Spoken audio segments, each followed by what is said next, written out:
참 좋은 날입니다. 어스틴 주님의 교회 매일 말씀 묵상에 오신 여러분을 환영합니다. 말씀을 통해 샘솟는 하나님의 은혜를 경험하시길 바랍니다. 오늘은 어제보다 더 행복한 하루가 될 것입니다. 안녕하세요, 성도 여러분. 9월 5일 월요일 말씀 묵상 시작하겠습니다. 오늘 함께 나눌 말씀은 창세기 19장 23절부터 29절까지의 말씀입니다. 함께 읽겠습니다. 롯이 소알에 들어갈 때에 해가 돋았더라. 여호와께서 하늘 곧 여호와께로부터 유황과 불을 소돔과 고모라에 비같이 내리사 그 성들과 온 들과 성에 거주하는 모든 백성과 땅에 난 것을 다 엎어 멸하셨더라. 롯의 아내는 뒤를 돌아보았으므로 소금 기둥이 되었더라. 아브라함이 그 아침에 일찍이 일어나 여호와 앞에 서 있던 곳에 이르러 소돔과 고모라와 그 온 지역을 향하여 눈을 들어 연기가 옹기가마의 연기같이 치솟음을 보았더라. 하나님이 그 지역의 성을 멸하실 때에 곧 롯이 거주하는 성을 엎으실 때에 하나님이 아브라함을 생각하사 롯을 그 엎으시는 중에서 내보내셨더라. 아멘. 소돔과 고모라에 대한 하나님의 심판이 확정되었습니다. 동이 틀 때에 천사가 빨리 내 아내와 두 딸을 데리고 성 밖으로 나가라고 롯을 재촉했습니다. 그런데 롯이 지체합니다. 그러자 천사가 롯의 손과 그 아내의 손과 두 딸의 손을 잡아서 성 밖으로 이끌어냈습니다. 본문을 읽고 있으면 그 상황이 굉장히 급박하게 돌아가고 있는데 롯의 가족들은 뭔가 이렇게 미련이 많이 남아있는 듯이 계속 지체하는 모습을 보이고 있는 것 같습니다. 천사는 롯과 그의 가족들에게 돌아보지 말고 산으로 도망가서 멸망당하지 않게 하라고 했습니다. 이 급박한 상황에서 그런 천사의 말을 들었다면 대답할 시간도 없이 냅다 달려야 할 텐데 롯은 이렇게 말합니다. 산까지 너무 멀어서 갈 수가 없다면서 작은 성, 옆에 있는 작은 성으로 가게 해달라고 요청을 합니다. 너무나도 상황이 급박했기 때문에 천사는 그 요청을 받아들였고 그 성을 멸망하지 않겠다고 약속했습니다. 어제 본문 마지막 절인 22절을 보시면 그리로 속히 도망하라. 네가 거기 이르기까지는 내가 아무 일도 행할 수 없노라 하였더라. 소돔과 고모라에 대한 심판은 온 천지를 창조하신 하나님께서 하시는 심판입니다. 그런데 롯과 그의 가족이 다른 성읍으로 도망가서 안전해질 때까지 하나님께서 그 심판을 실행하지 않으신다면 롯이 얼마나 대단한 사람이길래 혹은 롯이 얼마나 큰 의인이기에 하나님의 심판까지 기다리게 만드는가 하는 생각을 하지 않을 수 없습니다. 여러분, 롯이 의인입니까? 하나님께서 심판하시는 중에도 롯과 그의 가족들을 구원하시는 것을 보니 그가 의인인 것 같기도 하고 간간히 등장하는 롯의 선택과 어떤 행동들을 볼 때에 좀 아닌 것 같기도 하고 어떻습니까? 창세기에는 롯에 대한 평가가 나오지 않습니다. 그런데 의외로 베드로 후서에 롯에 대한 이야기가 나옵니다. 베드로 후서 2장 6절부터 8절까지 말씀 제가 읽어드리겠습니다.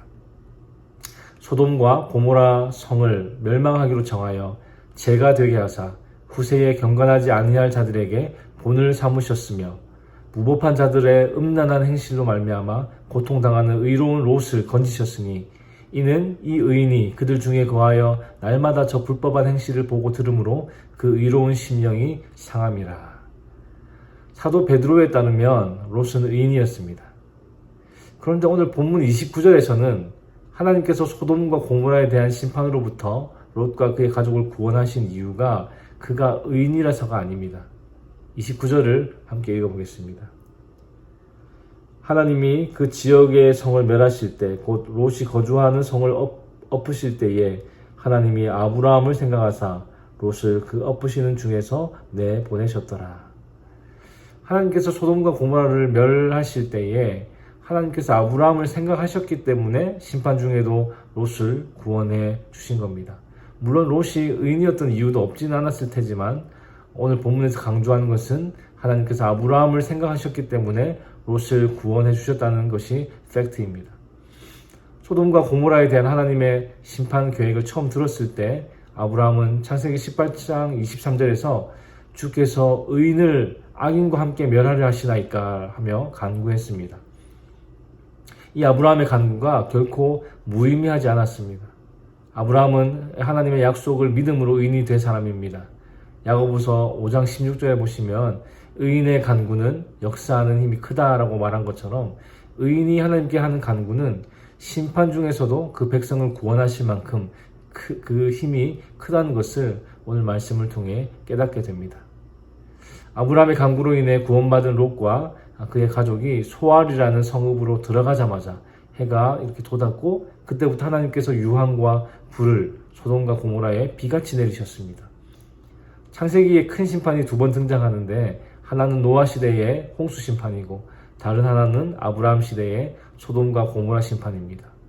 홍수는 전체에 해당되는 심판이었고 소돔과 고모라는 부분에 해당되는 심판이었지만 이 두 심판의 사건이 굉장히 닮았습니다. 25절에 보니까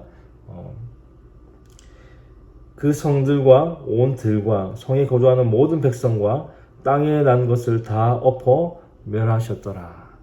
사람들의 죄 때문에 사람들만 심판하신 것이 아니라 온 들과 땅에 난 식물들까지 다 엎어 멸하셨습니다. 홍수 심판 때에도 죄로 가득한 사람들뿐만 아니라 동식물을 포함해서 땅에 있는 모든 것을 싹 쓸어버리셨습니다. 소돔과 고모라에 대한 심판 역시 엄청났다는 것을 알 수가 있습니다. 이 엄청난 심판으로부터 롯과 그의 가족들은 구원을 받았습니다. 그런데 26절에 보니까 롯의 아내가 뒤를 돌아보는 바람에 소금 기둥이 되었습니다. 얼마 전 제가 유튜브를 보다가 소금 기둥이 된 롯의 아내라면서 큰 돌덩이 하나를 소개하는 영상을 본 적이 있습니다. 소돔과 고모라 지역이 현재 어디쯤인지 정확히 알 수 없음에도 불구하고 관광객들을 이렇게 불러 모으기 위해서인지 정말인지는 모르겠지만 소금 기둥이 된 롯의 아내라는 그 큰 돌덩이를 소개하는 영상을 봤던 게 생각이 났습니다.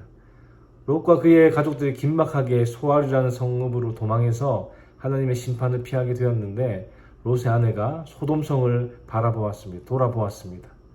뒤돌아보지 말라는 천사의 지시가 있었지만 단순히 소돔성을 향해 눈길을 이렇게 한번 준 것 때문에 롯의 아내가 돌기둥이 되었을까 하는 의심을 누구나 한 번쯤은 해보았을 것 같습니다.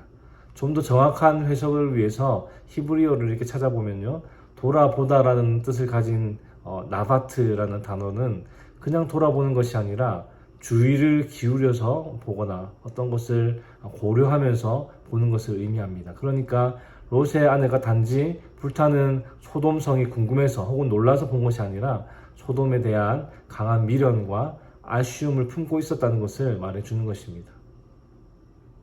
뒤를 돌아보지 말라는 천사의 지시는 소돔에 대한 미련을 갖지 말라는 의미도 함축되어 있는 것이었습니다.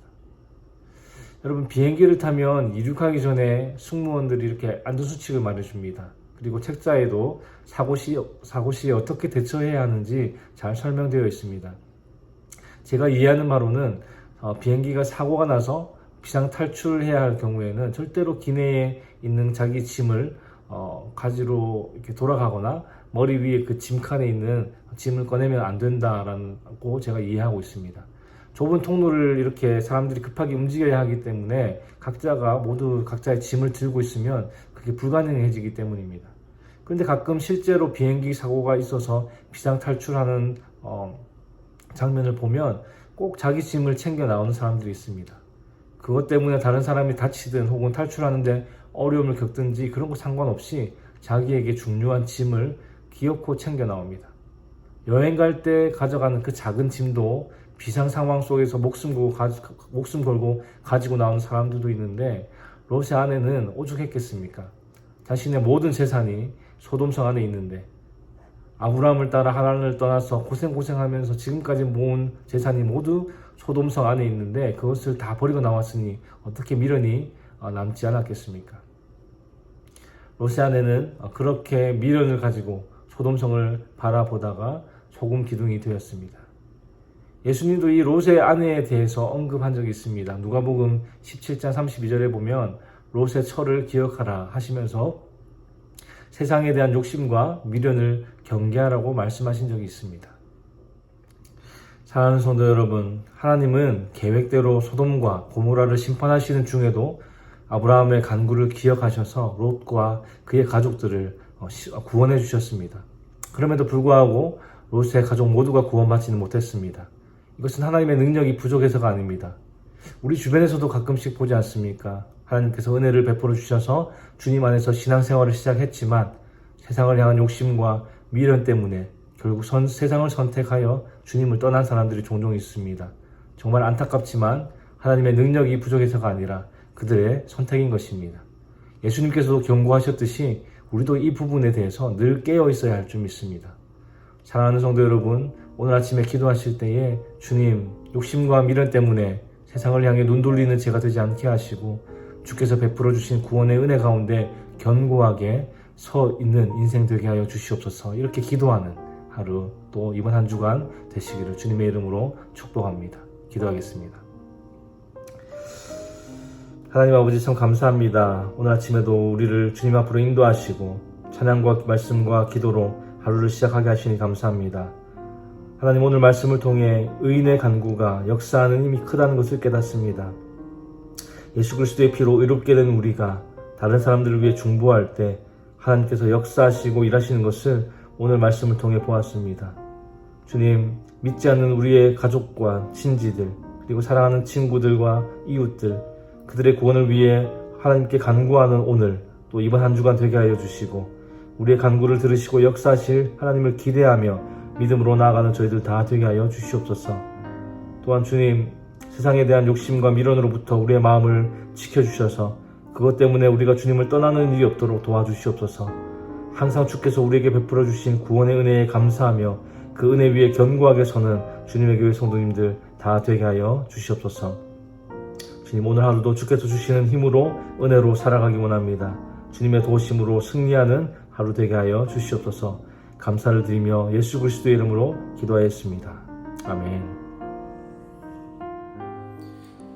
월요일 기도 제목으로 함께 기도하시겠습니다. 첫 번째, 한 주간 예수의 흔적이 있는 삶이 되도록 기도하실 때에 우리의 가정, 직장, 사업, 학업의 터전에서 나의 말과 행위를 통해 그리스도가 드러나게, 그리고 코로나로 인해 신앙생활이 나태해지지 않도록 기도하시기 바랍니다. 두 번째, 코로나 방역과 종식을 위하여 기도하실 때에 성도들을 바이러스로부터 보호하시도록, 그리고 성도들의 사업과 직장을 지켜주시도록 방역 당국에 지혜를 주시어 최선의 방역이 이루어지도록 기도하시기 바랍니다. 그리고 세 번째, 선교사님들을 위해 기도하실 때에 태국의 전운주 선교사님, 브라질의 김창현 선교사님, 하이티의 박동환 선교사님을 위해 기도해 주시기 바랍니다.